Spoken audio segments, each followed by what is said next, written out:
My first thought was it looked very soft. Very soft. I didn't think it was a penalty at first, but having looked at it again today several times, there is a bit of shirt pulling. Maybe not enough to bring Sakala down, but he's definitely got a hold of the back of his shirt, which is a great spot by the referee if he has seen it. So it was a soft one. And listen, Rangers needed it. They needed it. And after that, I thought they might have gone on and got a third and won the game, and that would have been a fitting tribute to Walter. But yeah, it was fairly soft. And, sometimes these things even themselves out in the course of a season. So I'm sure there'll be one against Rangers that they think is soft as well.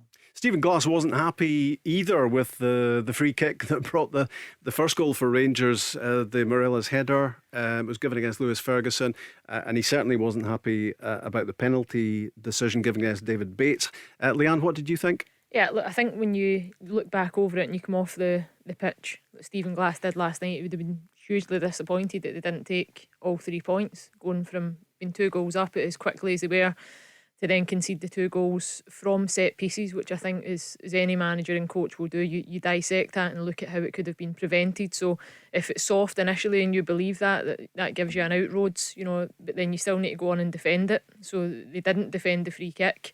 I think over the course of the season, if you're going to nitpick about those types of decisions, I think they'll balance out.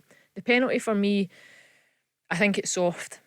But over the course of that game, I genuinely thought there was a lot happening in both boxes defensively that would have given a referee a decision to make. And I think as a defender, at the point you give a referee a decision to make, i.e. pulling a shirt, whether that's lightly, heavily, inside the box, it's a game changer. Because outside the box, anywhere else in the pitch, you pull somebody's shirt, it's a free kick. More often than not, you'll also get a yellow card, whether that's in the first 30 seconds of the game or in the 93rd minute of the game. It's a yellow card.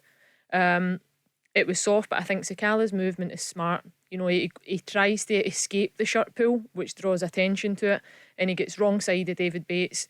And I think we had said that he goes to go with the head, so he's going to ground anyway, I think, to try and get across with the header. So I think he can be disheartened that the penalty's been given, but also I think if David Bates looks back in it, just don't pull the shirt at all. I think you can tell as well by David Bates' reaction. That gives a lot away. It was a bit of guilt. He never really complained and never really was in the referee's face.